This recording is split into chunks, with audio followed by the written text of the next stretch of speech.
Je suis un peu étonnée parce que comme je n'étais pas prévue.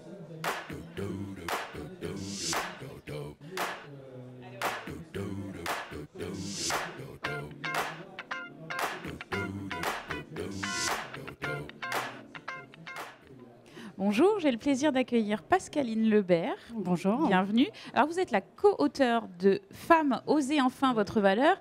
Alors, si on devait un petit peu décrire les grandes lignes de ce livre, quel message vous avez voulu faire passer?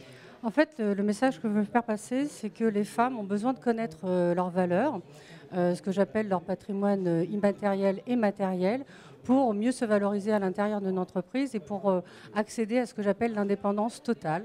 C'est-à-dire mieux se connaître pour pouvoir se donner des priorités, se donner la liberté de faire ce qu'on a envie de faire pour progresser dans une entreprise et être visible dans une entreprise. Alors, dans ce livre, vous leur donnez des clés. Comment ça se passe concrètement? Alors, Comment je fais pour affirmer ma valeur? Concrètement, ce livre se divise en 3 parties. La première partie, en fait, c'est l'objet d'études, de focus group qui ont été faites avec les enseignements qui ont été tirés. Donc, c'est assez théorique. La deuxième partie, c'est en fait une explication que nous portons, c'est-à-dire que carrière et patrimoine financier sont les deux faces d'une médaille. Donc, une partie, on va expliquer comment se connaître ce qu'on appelle le capital immatériel, donc la carrière, les talents, les compétences, le savoir-être, etc.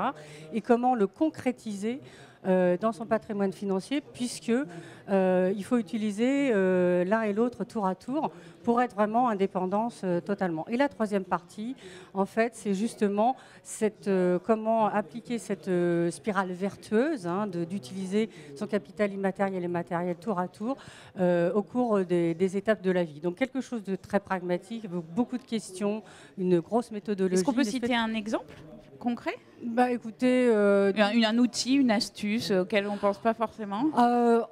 Nous dit non, mais c'est plutôt, je dirais, des bâtis de questions. C'est-à-dire, par exemple, page 116, les femmes et leur cadre de valeur, se dire, bon voilà, je suis et combien je vaux. Donc voilà, qu'est-ce qu'il faut se poser comme question. Voilà. Savoir quelle Et valeur deuxième on a. chose qui est très importante pour les femmes, c'est se valoriser et surtout parler de leurs actions.